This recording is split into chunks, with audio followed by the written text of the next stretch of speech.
Health is understanding what you need, being informed, finding that balance of mental and physical, building yourself a support system, figuring things out on my own and not letting it hold me back. You do kind of have to advocate for yourself. Because health, it's personal. Welcome, everyone, to the very first episode of Health It's Personal. I'm McKenna. I'm Sean. And I'm Karen. Together we created Phronesis Health Initiative, which is a collection of online courses about all matters of health. What we found while doing this work is people connect with story, so we wanted to use this platform to share those stories and have a bit of fun. We're educators, friends, and regular people who had a lot of questions growing up, and frankly still do. This episode marks the first of our anxiety series, where we'll be talking to medical professionals, parents, teens, and young adults. Today we had an amazing conversation with student success coach Michael Miller. It was so great talking with him. He shares his experience with anxiety and helping others who are facing anxiety as well, often students, and how to be a successful support person. He talks about the challenges he faced growing up as a young gay man in a very religious household, and how ultimately now he's able to be grateful for those experiences. Despite having gone through enormous challenges and growth, he just has the best attitude, and we had so much fun chatting with him. No attitude, just gratitude. He's an avid reader, for sure. I don't think I know anyone else who reads as much as Michael, and a lover of Christina Aguilera. Whoop, whoop. So Michael talks a lot about how he's grateful for the good and the bad. There's a lot of maturity and wisdom in being able to accomplish that, and sometimes it takes a step back in order to see how there's beauty in both the good moments and the bad moments in your life and how they shape your future. Interesting, yeah. At a certain age, you kind of start to figure that out, but it's kind of hard and difficult to notice it in the moment, especially when you're younger. Absolutely. He talks about his morning ritual. He calls it a ritual, not a routine. Not a morning routine. And he starts it off with gratitude, but also with other things that make him happy and start his day off in a nice way. I think so many of us wake up and look at the news first thing, check social media. Guilty. Things like that. Yep. So I think it's so great that he starts off with such a positive energy. I know that I could use a lot more of that in my life. Same here. And I think that one of my favorite parts is just talking about, can it wait? Mm-hmm, yep. What am I missing out on right now if I'm not on that social media account at this very moment, or checking my emails at all times? Yeah. I've been trying to wake up every morning and do something other than checking the news. I keep a book right on my bedside table like a lot of people do, and I urge myself to just roll over and grab it. So it's the laziest thing I can do to start my day off right is roll over.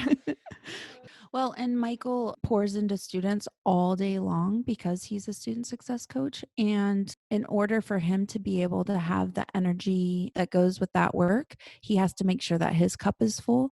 What are some things you do to fill your cup, McKenna? Oh, okay. I play and write music, self-expression. Michael talks about how he's been playing the violin for like 26 years or something. How old is he? Like 27?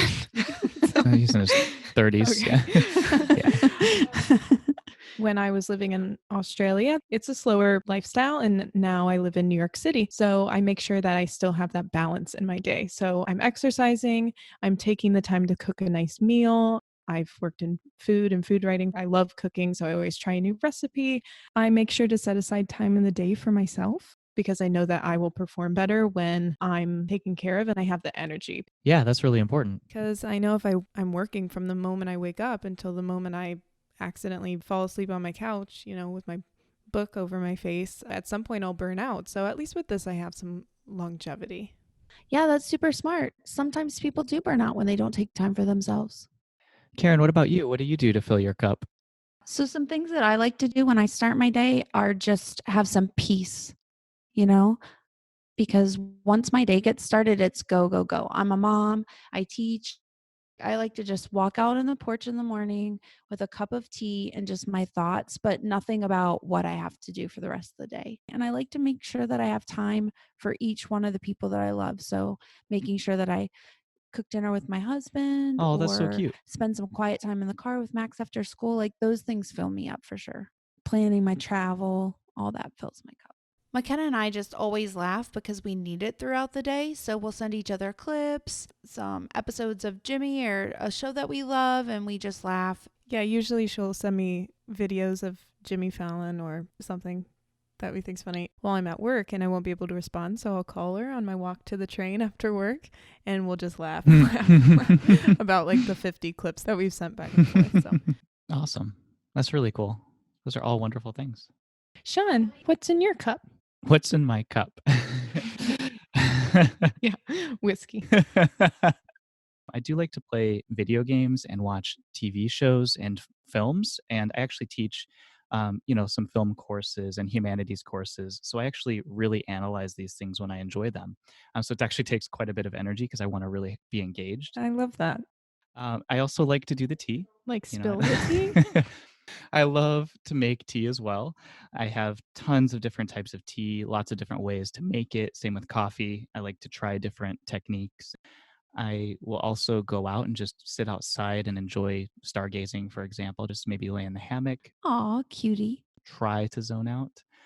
Try, emphasis on try. Every once in a while, I'll try to bake something because that's my kind of area of expertise, I guess, that I enjoy in the kitchen. Raspberry tart. Raspberry tarts. Raspberry tart? I also, believe it or not, like to clean. That really frees my mind for some reason, and put on good music and just clean something really well, and that's kind of an escape for me. It sounds strange, but just because I feel like I'm in control of that. I used to clean to classical music, and I felt like that was really like uplifting. Yeah. Yeah, that's so nice. And then for anyone out there who's hesitant to try, yoga has actually been really great. You just have to find the right style and the right teacher maybe for you. Restorative. That's my Yeah. style. Nidra. Where you just Yeah. lay there. Yeah. Nidra. Yeah. On the Down Dog app, I make my Shavasana like 10 20 minutes. That's everyone's favorite. Aerial yoga, where you're basically in a cocoon. Oh, I've been waiting to try that.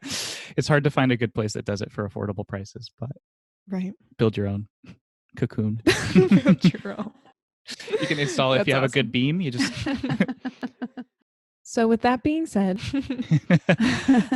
we are so thrilled to introduce to you the incredible mentor, amazing violinist, and Christina Aguilera enthusiast, Michael Miller. So grab a cup of tea and enjoy.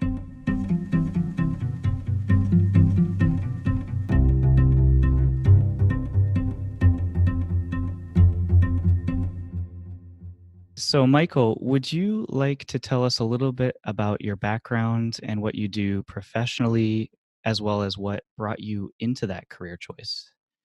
Absolutely. So currently I work as a success coach for Arizona State University online. So basically what I do all day is I have conversations with our online students, specifically who are attending Arizona State University through the partnership with Starbucks, who provides them with 100% tuition reimbursement.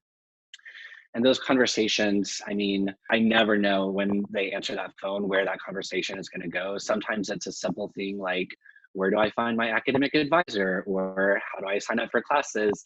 Other times it's students that, are really struggling and may have failed some classes and are doubting whether or not academia is the right fit for them, or who, do struggle with anxiety, depression, and don't think that they're going to be able to continue and just want to drop out and leave school. And so again, it's a very wide range of conversations that I have with those students, but it's super fulfilling work. And there's not a day that I don't leave knowing that I made some small impact in a student's lives.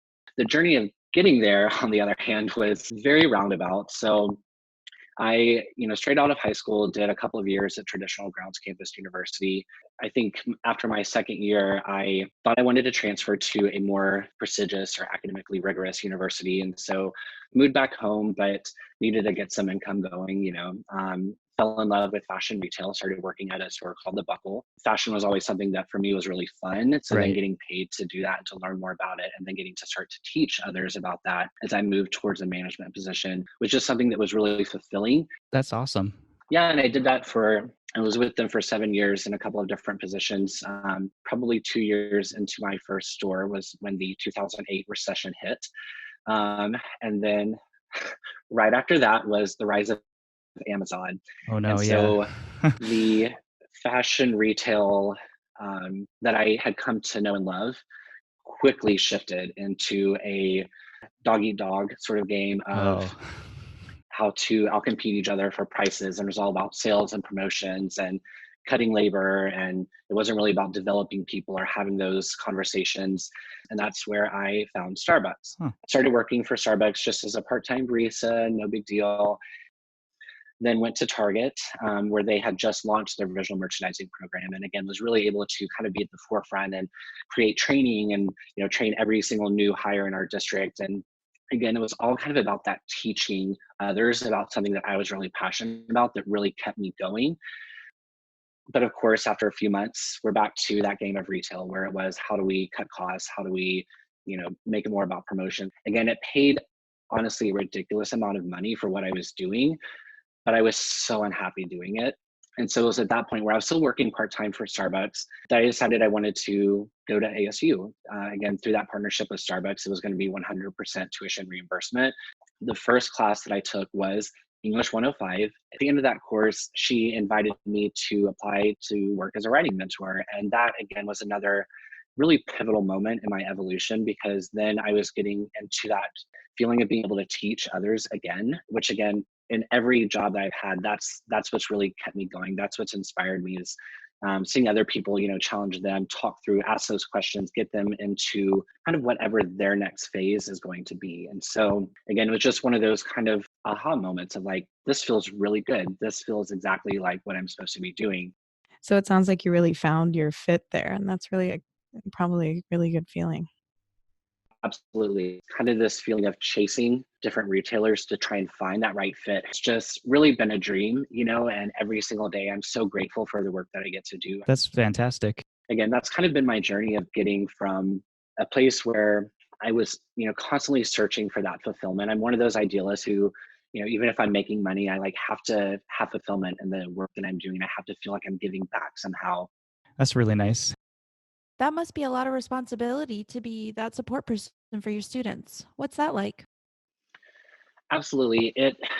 It's scary. I mean, to be honest, to know that the words that I say to a student may make or break their experience. I think what I fall back on is that my job is to coach and not to advise. So I'm not telling them what step to take or what direction to take. I'm just asking them questions about their experience and asking them questions about the challenges that they're experiencing and what might be the option for them to move forward. So my goal is to really, by asking probing questions, to lead the student to their own conclusion and then support them through that. And so, having to turn my direction into a question has been one of those kind of challenging things. I have this post-it note that I have on my computer that says W.A.I.T. Why am I talking? Right. How do I turn this from something that I'm telling them to do into something that I'm asking them to reflect on and then guide that experience? We've been talking a lot about anxiety with this podcast and how they communicate with other people and ask them probing questions to help them reflect on how they can handle their anxiety or their relationships. And I think asking that question, wait, is a brilliant thing to keep in mind. It's so simple. You'll never forget it. Oh, yeah. When I think, for me, one of the strengths I bring into this position is I'm very comfortable with uncomfortable emotions. I have, as a store manager, had to have a lot of tough conversations with people that have ended in tears, And so, one of the things that a lot of coaches struggle with is silence. When you ask a question and you're trying to get the student to think and to come to their own conclusion, but silence is so awkward sometimes and it's so uncomfortable, and you want to fill in that space with words. And that's not what it's about. So I think for me, allowing people that space to feel uncomfortable, to be honest and in touch with their emotions, because it's okay. It's okay to cry, it's okay to feel angry. It's okay to feel those sorts of things, but allowing people that space of silence from me, and giving them the time that they need to come to their own conclusion or to wrestle with whatever they're thinking and not have to come back with something to answer it right away. Mm-hmm. I think that's a great point as well for parents, because sometimes we think we need to solve a problem or fill the space, but what our children really need in those moments is for us just to be there and listen. What are some of the issues that you find students are facing right now? Man, there's so many. Um, it really, there's a wide range. I think the one common denominator with the students that I work with is that they're all trying to balance work and school. So they're all working some amount of hours, 20 or greater at Starbucks. And then they're all taking at least one class online, which again is recommended 20 hours of work per class, that you're doing online. That's a 40-hour, that's a full-time minimum commitment that my students are dealing with. Very few of my students work at that minimum 20-hour threshold. Most of them are working 25 or more. And then beyond that, there's their personal obligations. So whether it's family issues, I have a lot of students that have young children, they're new moms or that they're expecting. I have students that are taking care of elderly parents. I have students that are 18. I have a student that is 60. So I mean, the range of issues that these individuals are dealing with is so unique and so complex. Again, every time I pick up that phone to call a student, I really never know what's going to be on the other end of that line. And a big part of what I do is try and connect them to the right resource for what they need. So for some students, again, it's a simple thing, tutoring, but there are so many students that I'm directing to the Disability Resource Center or to the 360 Life Services, which is basically a free counseling support that ASU offers for their online only students.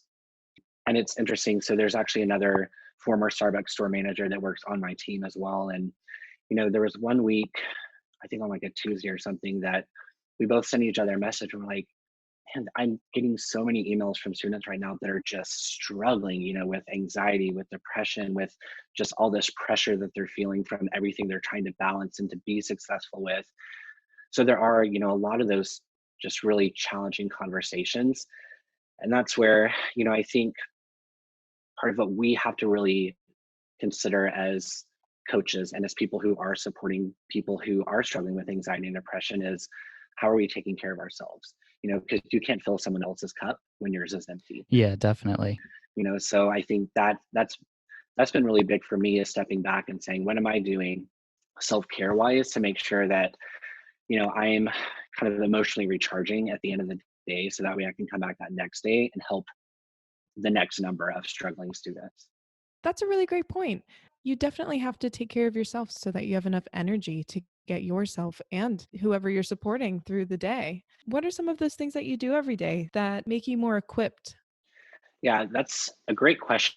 And it's funny because in the past month, I have completely changed a routine of probably like 20 years. So part of my professional development at ASU, I took a course on LinkedIn Learning. And it's one of the first things that they talk about is your morning routine or the morning ritual. And for so many years, I would wake up and of course, first thing, feed the cats so that they're not angry. That's important. Second thing is coffee, like get them situated, get coffee going for me. Also very important. Yes.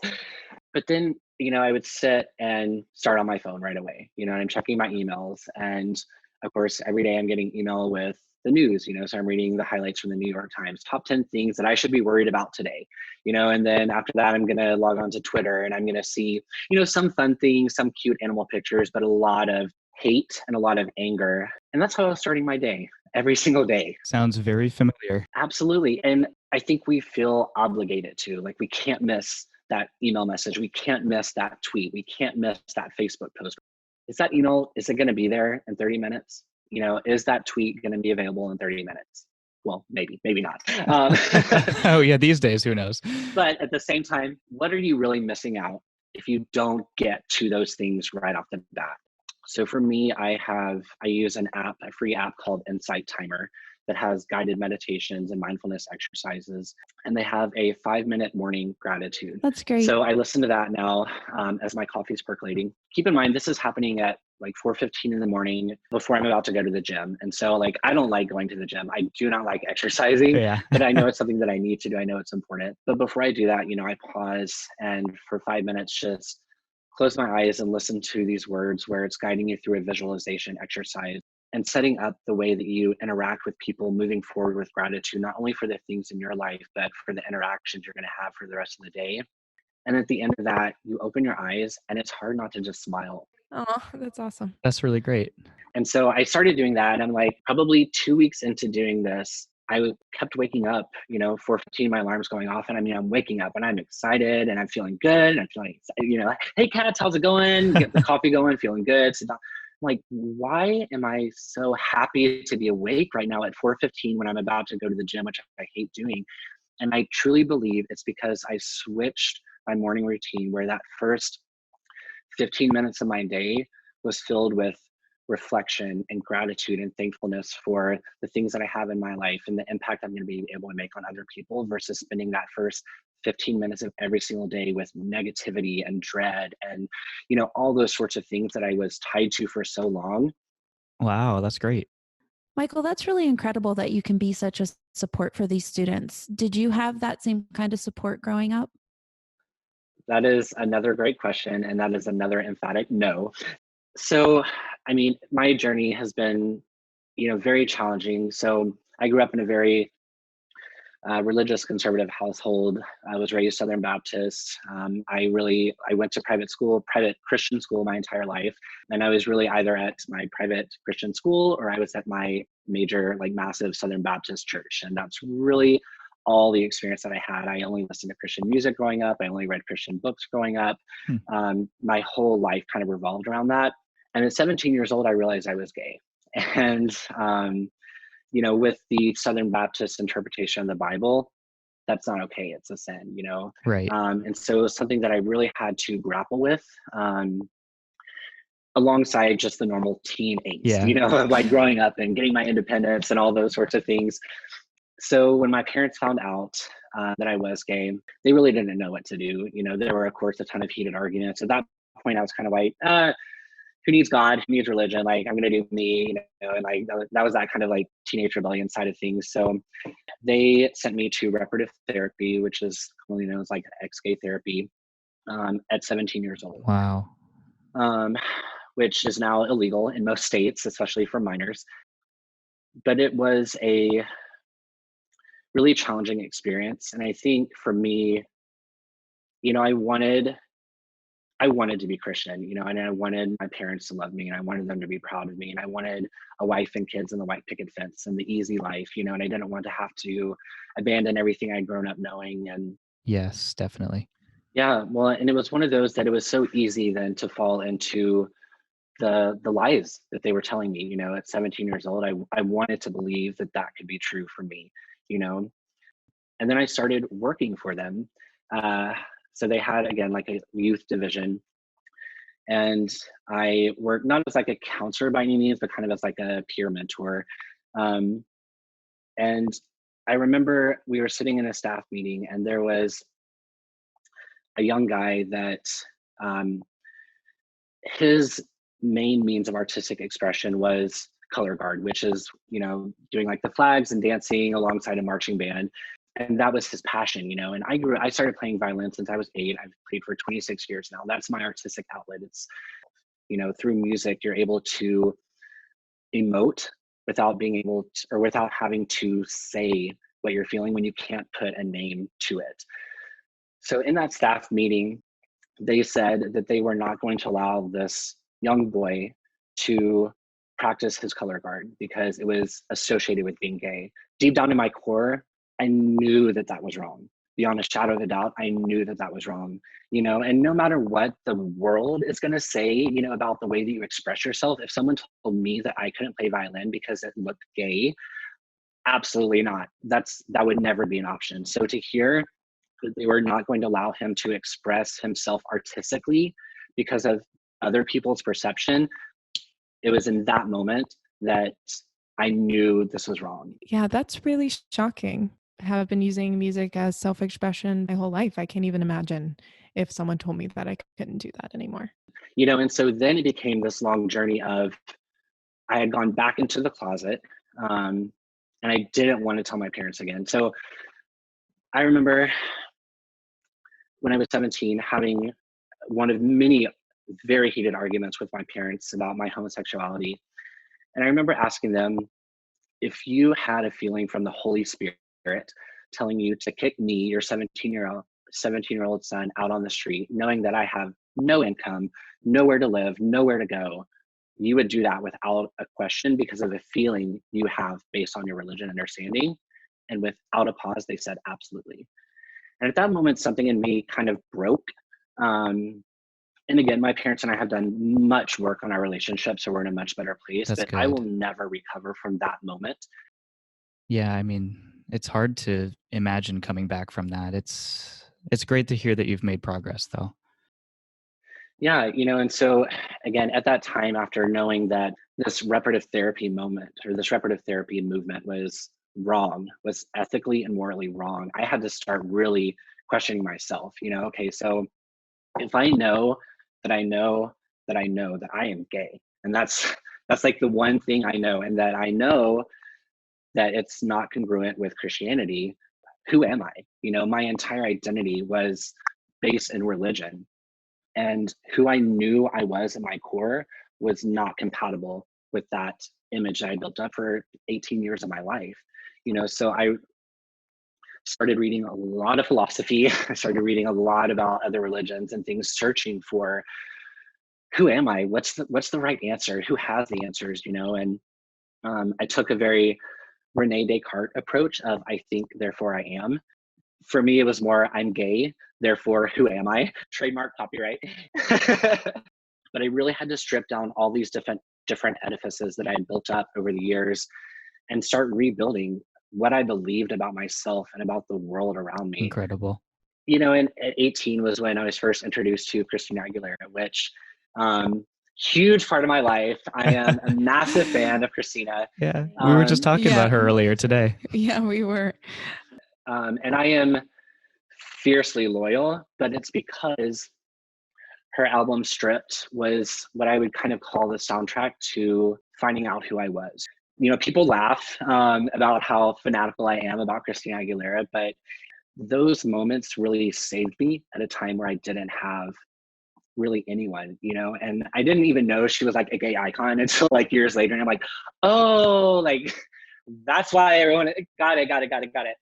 Her kind of legacy has carried me through so many different fluctuations and changes in my life. But, when I look back on reparative therapy, because I was absolutely angry and bitter about that for years. I mean, my parents and I didn't speak for years, but now I can be grateful for that experience, because as tough and as challenging and as tragic as that was, I would not be who I am today, as fiercely independent, as strong-willed, as curious as I am today, if I didn't have that experience of having to say, I know nothing, and I have to start all over again.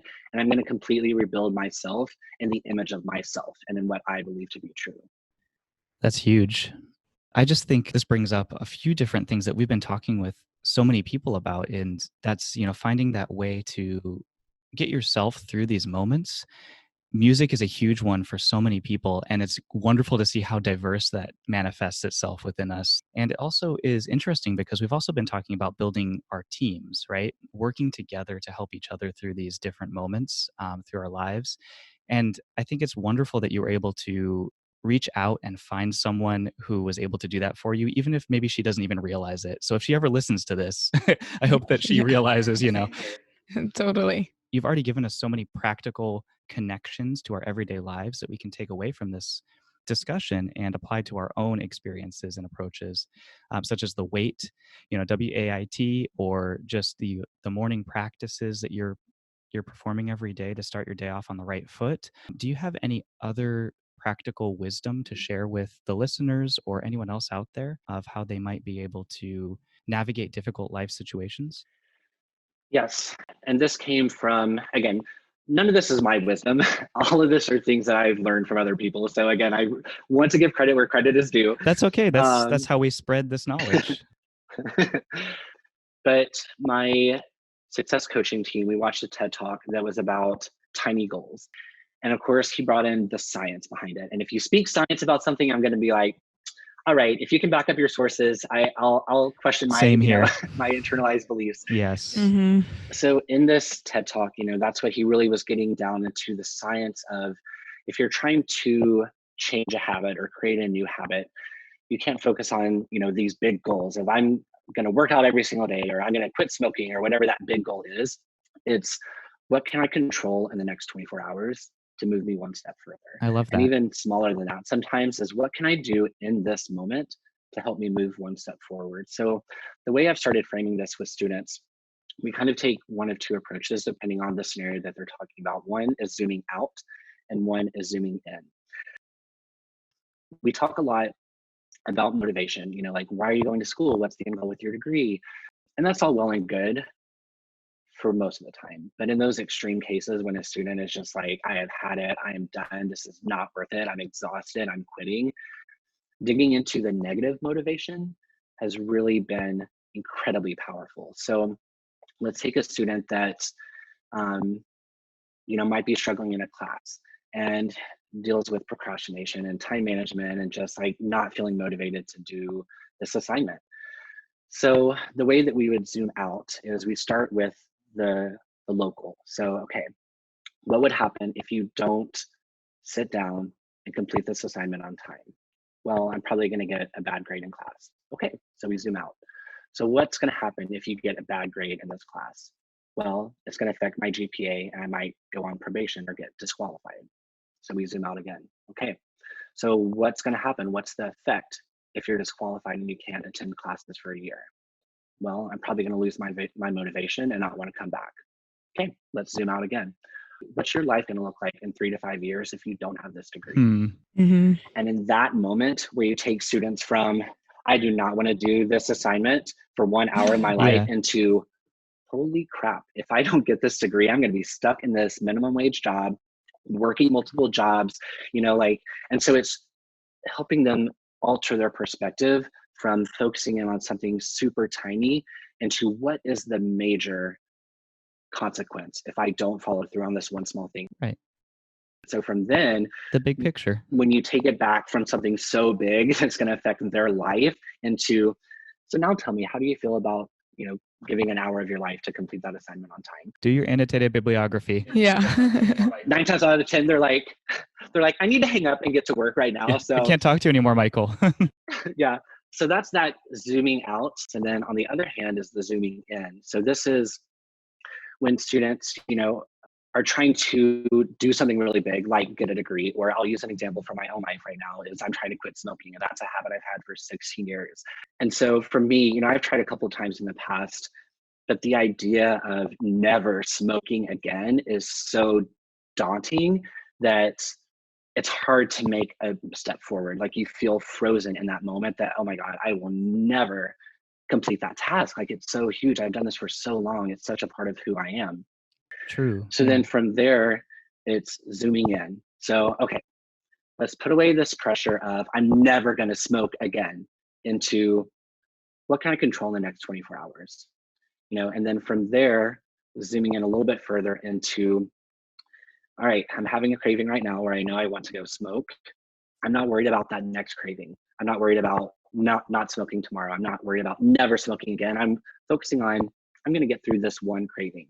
Zooming in from this huge daunting task into this tiny, tiny moment of my body's going to feel angry at me for 2 to 3 minutes. But if I can find something, whether it's a walking meditation or talking to a friend or, something to take myself out of that moment and just say, it's only this one moment. That's all I have to conquer.